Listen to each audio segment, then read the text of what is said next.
The email arrived at 9:17 on a Tuesday morning. Polite, brief, almost apologetic in tone. It thanked him for his enthusiasm, acknowledged his efforts, and then calmly informed him that his role would be ending with immediate effect. No shouting, no dramatic confrontation, no second chances. Just a neatly worded paragraph and an invitation to return company property by the end of the week. Welcome back to my channel. If you're new here, please subscribe, like my video, and turn on notifications so you don't miss our next update. For the American employee reading it from his small London flat, it felt surreal. Only 6 weeks earlier, he'd been confident, very confident.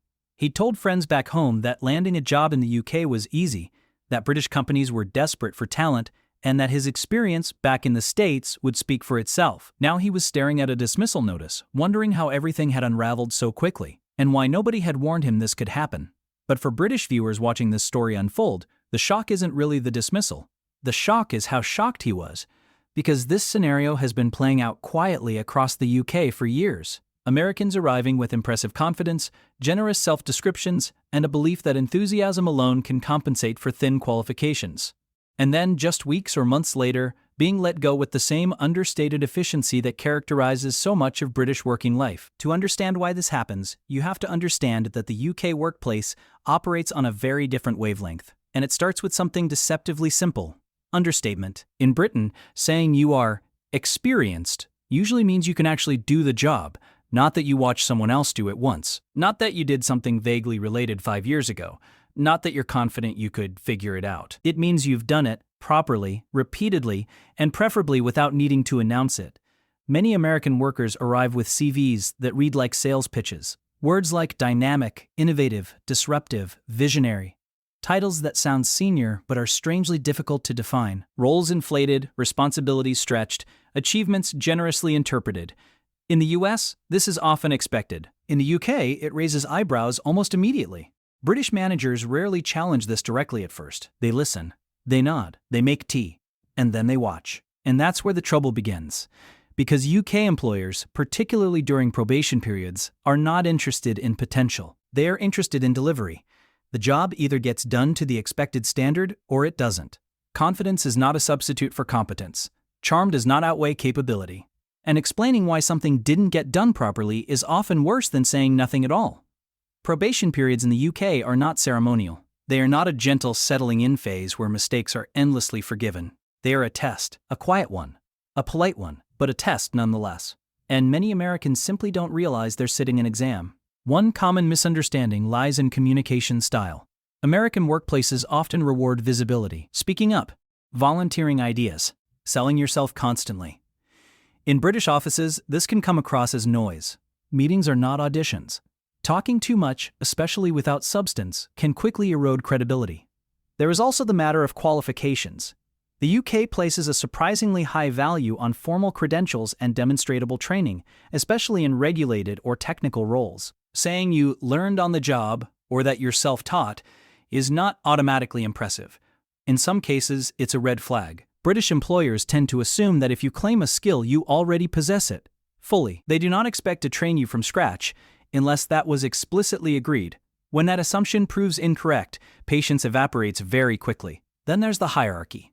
Despite its casual language and relaxed dress codes, the British workplace is often quietly hierarchical. Lines of authority exist, even if nobody talks about them openly. Ignoring them, challenging them too early, or attempting to shake things up without permission can be career-ending moves. Many Americans arrive with a belief that initiative is always welcome. In the UK, unsolicited initiative can feel like overstepping, especially if it's not backed by results. And when performance issues arise, the British response is rarely dramatic. There are no shouting matches, no motivational speeches, no drawn-out arguments. There is simply a decision, made calmly and communicated politely. This is where the culture shock truly hits. American employees often expect warnings, performance improvement plans, long conversations, second and third chances.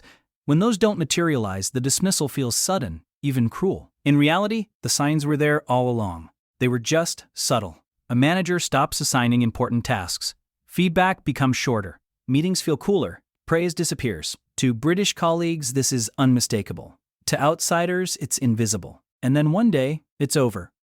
What makes these situations particularly awkward is that British employers are rarely interested in debating the decision. Once made, it stands. There is no appetite for emotional negotiation, no fascination with explanations, no interest in hearing how things were done differently in America. In fact, invoking how we do it in the States is often the final nail in the coffin, because while British workplaces are open to international talent, they are not looking to be told that their systems are inferior, especially by someone who hasn't yet proven they can operate within them. There is also a quiet British discomfort with exaggerated self-belief. Confidence is appreciated, but only when it's understated. Overconfidence, particularly when paired with underperformance, is deeply irritating. This is where the humor creeps in. An American confidently explaining a process to British colleagues only to discover they've misunderstood it entirely. A bold suggestion that ignores regulations everyone else takes for granted. A presentation delivered with enthusiasm but light on accuracy. Each moment chips away at trust. And yet, from the American perspective, the dismissal feels baffling. After all, nobody explicitly said anything was wrong. Nobody shouted. Nobody complained openly. Everyone seems so nice. That's the trap. British politeness is not approval. Silence is not agreement. And a lack of confrontation does not mean a lack of judgment. This dynamic is particularly unforgiving for those who are genuinely underqualified. In the US, it's sometimes possible to grow into a role. In the UK, especially in established organizations, you are expected to arrive fully formed. Training exists, but it is targeted, structured, limited. It is not designed to compensate for fundamental gaps in knowledge. When those gaps become apparent, the response is often swift. And contrary to popular belief, UK employment law does not protect poor performance during probation. Employers are well within their rights to terminate contracts quickly if expectations are not met. This surprises many Americans who assume the UK's stronger worker protections mean greater job security. In reality, those protections kick in later. Probation is the filter, and it is ruthlessly efficient. What's fascinating is that none of this is personal. British employers are not angry. They are not offended. They simply move on. For the dismissed employee, however, the experience can be bruising. Pride takes a hit, confidence wobbles, and the narrative quickly shifts from "I was sacked" to "they didn't appreciate me." But appreciation was never the issue. Fit was. The UK workplace values quiet, competence, consistency, and respect for established norms. It rewards those who listen before speaking, observe before acting, and deliver before boasting. Those who adapt thrive. Those who don't are politely shown the door. And perhaps the biggest lesson here is this: moving countries does not reset professional expectations, it sharpens them. Working abroad is not an extension of home culture. It is an invitation to adapt, to learn, to humble yourself slightly.